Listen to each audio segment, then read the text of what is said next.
Did anyone catch the blood moon yesterday? How beautiful was that?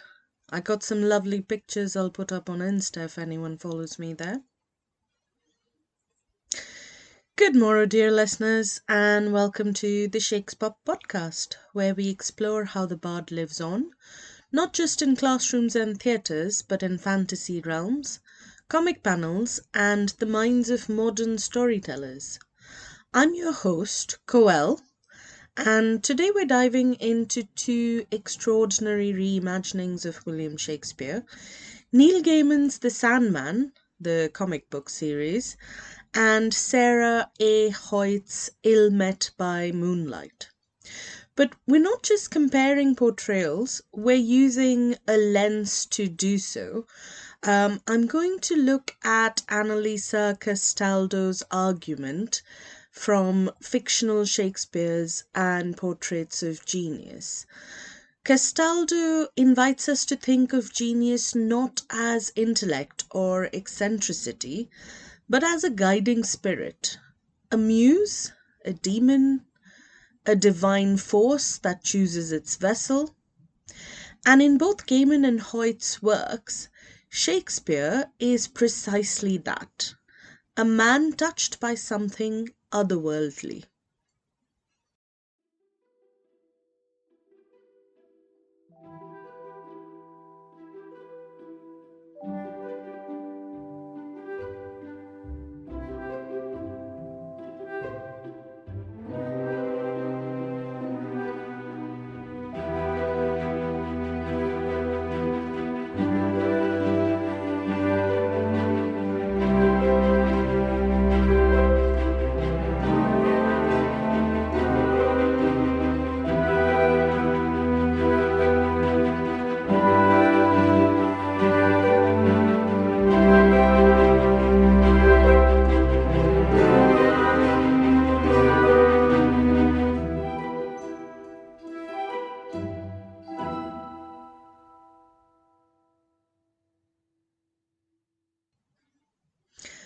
I've been obsessed with Shakespeare biofiction in the fantasy fiction genre of late, partly because I'm in the process of writing an academic article on the topic, which is overdue, but also because this has been an awful year for me personally, and I seem to be in my fantasy era, watching and rewatching shows like K-pop Demon Hunters, yes, that one, The Rings of Power, and the Sandman series, while reading Heather Fawcett, Joe Abercrombie, R.F. Kuang, and Najeeb Nadraja.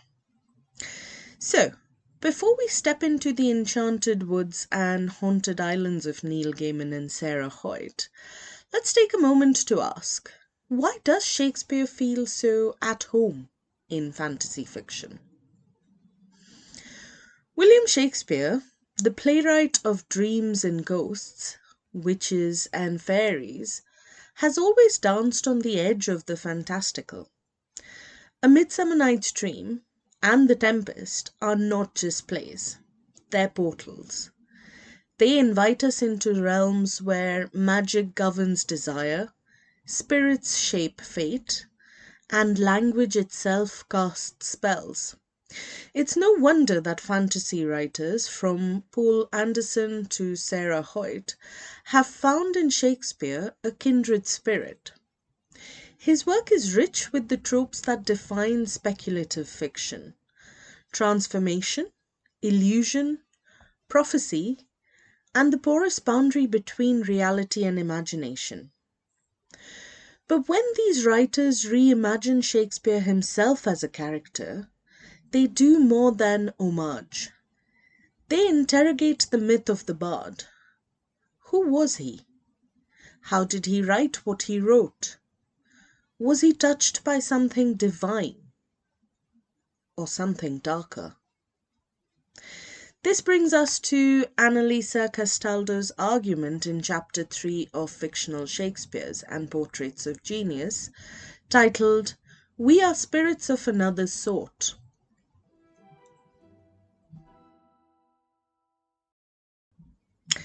Castaldo in her book identifies three dominant ways Shakespeare's genius is portrayed in fiction: The third, and most relevant to our discussion, is genius as a guiding spirit. This concept returns to the original Latin root of genius, not brilliance, but a tutelary spirit, a demon, a muse. In this framework, genius is not internal mastery, but external inspiration. It's the idea that great art comes from being chosen by a god, a muse, or a magical force. Castaldo notes that while Shakespeare is often elevated to near divine status in literary culture, his genius is rarely linked to mystical sources. Yet in fantasy fiction, this omission is corrected. Writers like Gaiman and Hoyt imagine Shakespeare as a man touched by otherworldly powers, dream, fairy, enchantment itself. This reframing allows us to see Shakespeare not as a solitary genius, but as a vessel, a conduit, a character whose creativity is shaped by forces beyond the human realm. And that's the lens we'll use today. As we explore the Sandman and Ill Met by Moonlight, we'll ask, what does it mean to be chosen by genius? And what does it cost? Let's begin with the Sandman. Shakespeare appears in 3 issues: Men of Good Fortune, A Midsummer Night's Dream, and The Tempest. In Men of Good Fortune, Dream, the personification of imagination, offers Shakespeare a bargain. I would give anything to write great plays, to create new dreams, to spur the minds of men, says Shakespeare. Dream grants him the gift of genius in exchange for 2 plays. This moment literalizes Castaldo's framework. Shakespeare's creativity is not innate, but gifted. He is chosen by Dream, and his genius is a form of possession. In A Midsummer Night's Dream, Shakespeare's troupe performs for the fairy court. Titania, Oberon, and Puck watch as their own lives are dramatized. The play becomes a metaphysical offering, and Dream remarks, "Things need not have happened to be true." This is something that is used in the Netflix series as well. This line blurs reality and fiction, suggesting that Shakespeare's genius lies in his ability to channel truths from realms beyond the mortal. He is not the originator, but the medium. Finally, in The Tempest, we see Shakespeare aged and reflective. He says, "I will write no more. I have written enough. I am content." Here, he is weary, emptied by the spirit that once filled him. Gaiman's Shakespeare is not triumphant, but burdened, a man who has served genius and now seeks release. The sort of character we see in Kenneth Branagh's biographical film on Shakespeare, All Is True.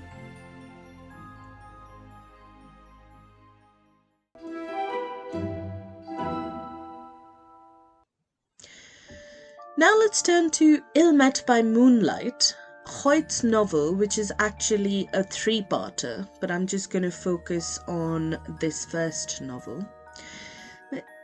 This novel begins with a young Shakespeare whose wife Nan and daughter Susanna are kidnapped by the elf king Sylvanus.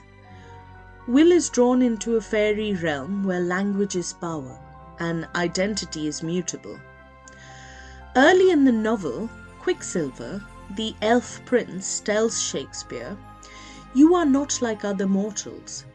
You speak as if words were spells." This positions Shakespeare as a latent magician of language, echoing once again Castaldo's idea of genius as a mystical force. His verbal power is recognized by the Fae before he becomes the bard. Hoyt's novel is rich with Shakespearean echoes. Herne the Hunter muses, to be or not to be, that is the question, even for those who do not die. These allusions suggest that Shakespeare's future works are already rippling through the fairy realm. He is becoming the bard, not through study, but through mystical initiation.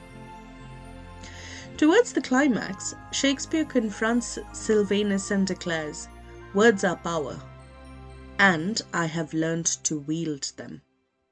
This marks his transformation. Genius has chosen him, and now he chooses to wield it. Hoyt's Shakespeare is forged in fairy fire, his creativity born of loss, enchantment, and myth.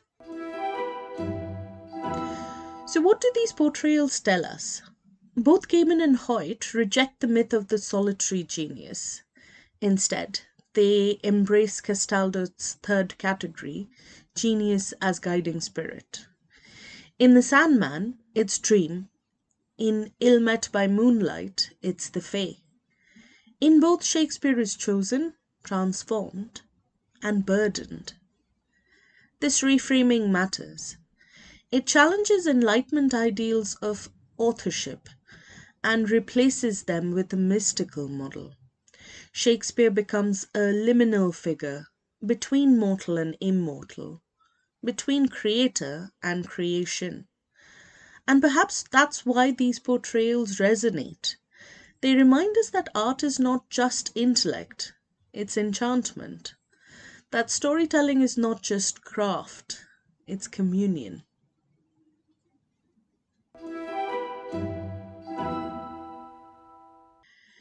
Before we close, a final thought. Castaldo writes that Shakespeare's genius is rarely linked to mystical sources, despite his near-divine status in literary culture. Gaiman and Hoyt correct that omission.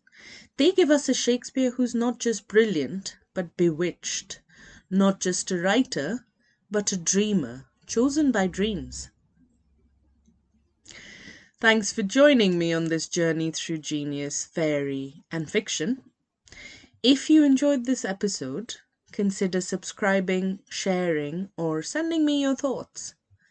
The podcast is now available on Amazon, iTunes, and Audible, as well as other podcast sites. I hope you enjoyed listening to me as much as I've enjoyed talking to you. Until next time, keep dreaming and keep reading.